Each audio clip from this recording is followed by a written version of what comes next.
sih, Dek. Cuman ini nyelesain tugas saja. Oh, Kesini datang naik apa? naik motor. Naik motor. Udah mulai rame di jalanan. Ya mulai rame. Rumah kamu di mana, Dek? Rumah aku di Sukaraja. Oh, di Sukaraja. Oke. Oh iya, mungkin kamu belum begitu paham ya sama Mbak. Ya udah, Ya. Mbak kenalin dulu ya. Ya. Perkenalkan, nama Mbak Dia Pangestuti. Sekarang Mbak sedang kuliah di Universitas Muhammadiyah Metro semester 6. Bisa dipanggil Mbak aja lah ya, jangan Bu. Kayaknya lebih enak dipanggil Mbak aja. Ya.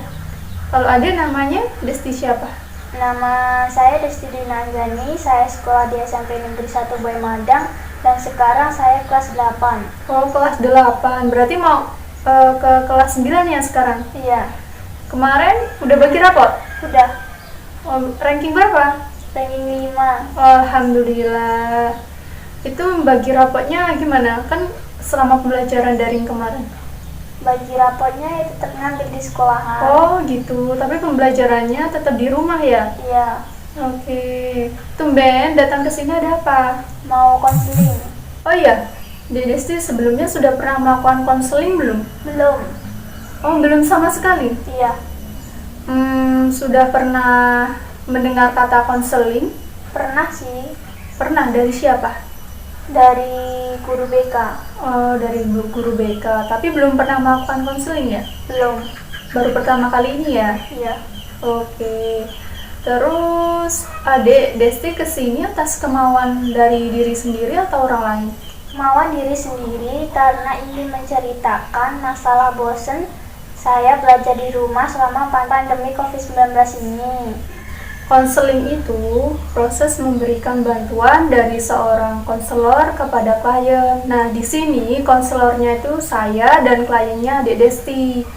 Nah, nanti Dek Desti silahkan menceritakan permasalahannya.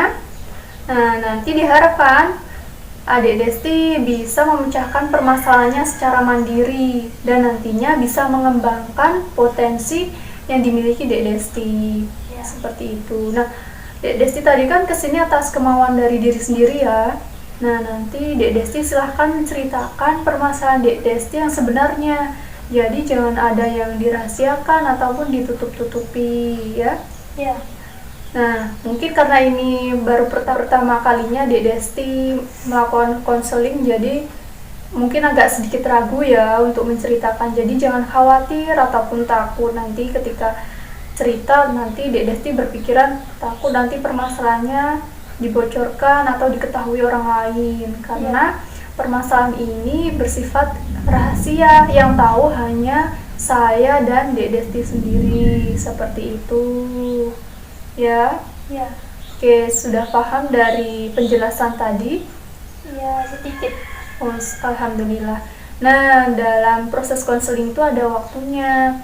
Kita tentukan terlebih dahulu agar nanti tidak melebar kemana-mana ya. Gimana? Mau berapa menit waktu konselingnya?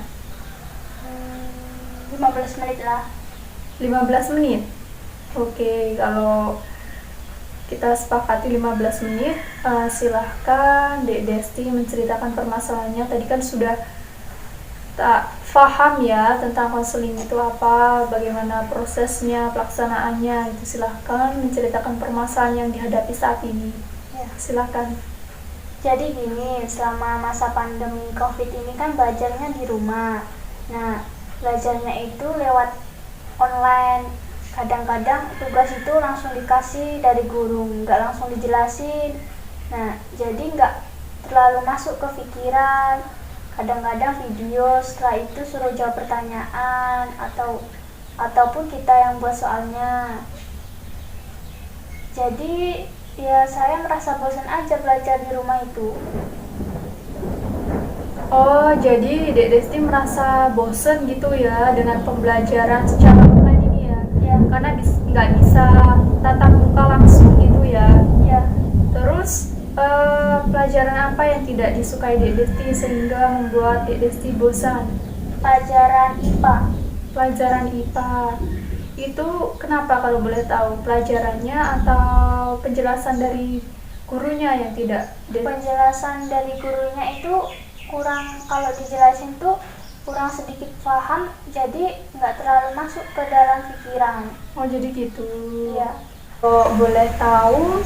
Oke, tadi kan udah cerita nih permasalahannya sebenarnya. Nah, selama di rumah mungkin ada permasalahan lagi selain yang adik Desti ceritakan tadi? Ada sih Bu, ketika saya itu mau bangun pagi, rasanya itu mager sekali mau tinggalin kasur itu. Jadi saya itu bangunnya jam 12, jadi saya ketinggalan belajar. Seharusnya saya bangun itu jam 7 itu udah mulai belajarnya. Itu akibat saya lihat nonton TV itu terlalu larut malam. Jadi gitu. Ya. Terus selama masa pandemi, jam tidurnya jam berapa? Jam 11-an lah. Oh jam 11-an. Iya. Kalau sebelum masa pandemi? Jam 9, jam setengah 10 itu udah tidur. Oh gitu. Itu kalau tiap malam itu saya nggak bisa tidur Bu. Nah jadi saya lihat YouTube atau nggak TV. Kadang-kadang itu sampai larut malam. Kadang itu nggak lihat jam itu. Tiba-tiba udah pagi. Nah ketika udah pagi itu saya itu berasa ngantuk berat. Nah setelah itu saya itu tidur sampai jam 12. Jadi jam 7 itu saya nggak ikut belajar online, jadi ketinggalan gitu. Oh jadi kalau malam tuh sulit tidur gitu ya? Ya. Tapi nanti ketika proses pembelajaran secara daring, malah ketiduran gitu kan? Ya. Oke. Terus selain permasalahan yang kamu ceritakan mungkin ada lagi gitu? Ada sih Bu. Bosen di rumah selama masa pandemi COVID-19 ini.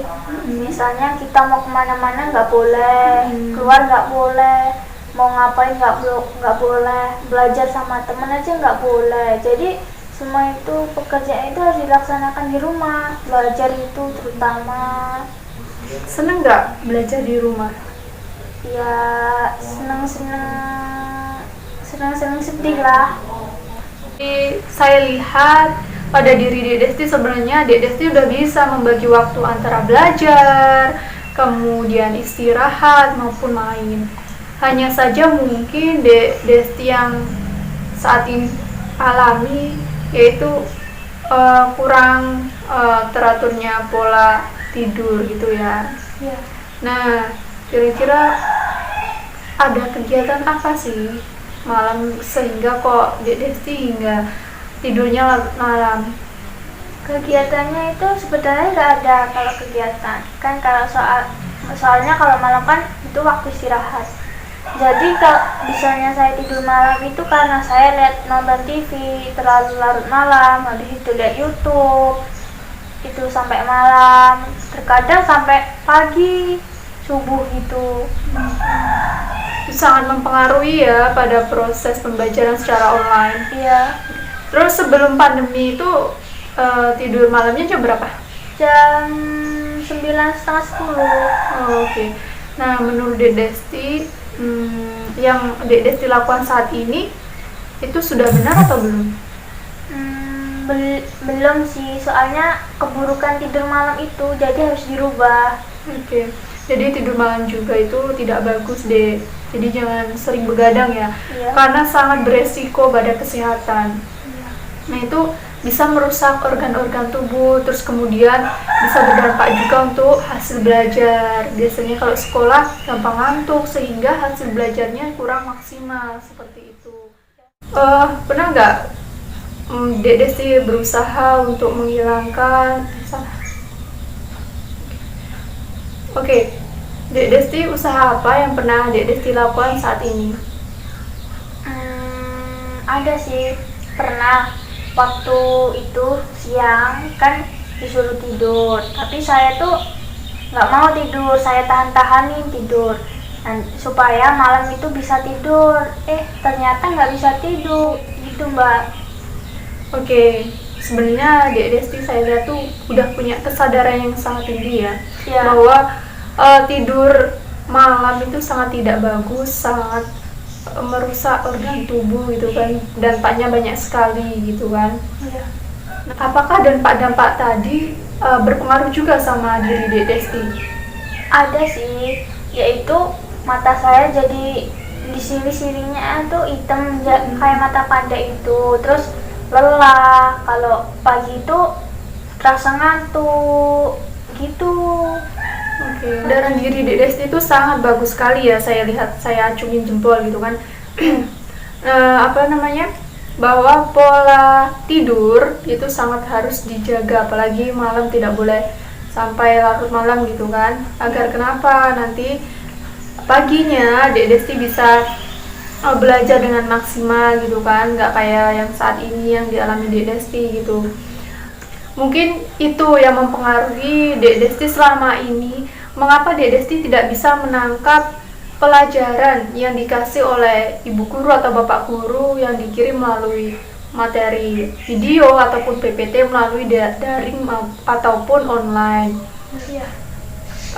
Kan tadi Dek Desti bilang pembelajaran online itu sulit diterima oleh Dek Desti ya, karena Dek Desti kurang fokus mungkin ya.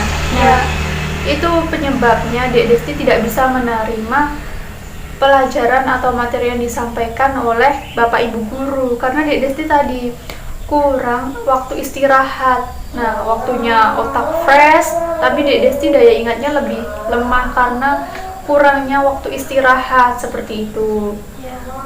Kenyataan tadi kira-kira Dek Desti setuju atau tidak? Setuju. Nah, terus bagaimana untuk kedepannya? Untuk kedepannya saya ingin merubah pola tidur saya, yaitu dengan tidur tidak malam. Walaupun saya tidak bisa tidur, saya usahakan untuk tidur supaya pagi itu saya bisa bangun cepat dan mengikuti belajar online itu. Oke, bagus sekali kesadarannya ya. Iya. Nanti kita tinggal lihat bagaimana pelaksanaan Dek Desti, karena Dek Desti sudah ada kesadaran dalam diri Dek Desti tentang sebenarnya pola tidur itu sangat penting. Nah, tinggal Dek Desti yang menjalankan. Jadi yang menjalankan itu Dek Desti sendiri, bukan paksaan dari orang lain ataupun saya harus mengopera-opera gitu kan. Tapi Dek Desti tadi udah punya dasar tuh tentang kesadaran diri, tinggal menjalankannya seperti itu. Iya. Oke. Terus Dek Desti udah punya rencana atau belum untuk kedepannya harus bagaimana? Untuk target kedepannya yaitu kurangi main HP, tidak tidur jangan terlalu malam, istirahat sesuai waktu. Nah gitu. Oke, sangat bagus, sadaran dirinya sudah timbul, tinggal pelaksanaannya saja ya. Oke, terus Dek Desti menyadari tidak bagaimana dampak-dampaknya di masa pandemi saat ini? Ya, saya menyadari dari dampak-dampak ini. Jadi saya belajar dari dampak-dampak ini untuk disiplin. Apakah Dek Desti menyadari akan hal tersebut di masa pandemi ini? Iya sih, saya menyadari. Oke. Iya, kita diharuskan untuk beraktivitas di rumah. Apa-apa yang dilakukan harus di rumah, seperti itu ya. Iya. Oke. Mungkin ada yang dikeluhkan lagi dari Dek Desti? Ada sih. Ada, oke. Menurut Dek Desti bagaimana setelah melakukan konseling? Ya, perasaan saya sedikit lega karena saya bisa bercerita masalah saya ke tempat Mbak. Jadi itu merasa beban saya itu terasa tidak berat lagi. Jadi gitu. Oke. Menurut Dek Desti konseling ini ada manfaatnya tidak? Ada. Oke, berarti bermanfaat ya. Iya. Oke. Karena udah sore juga kan.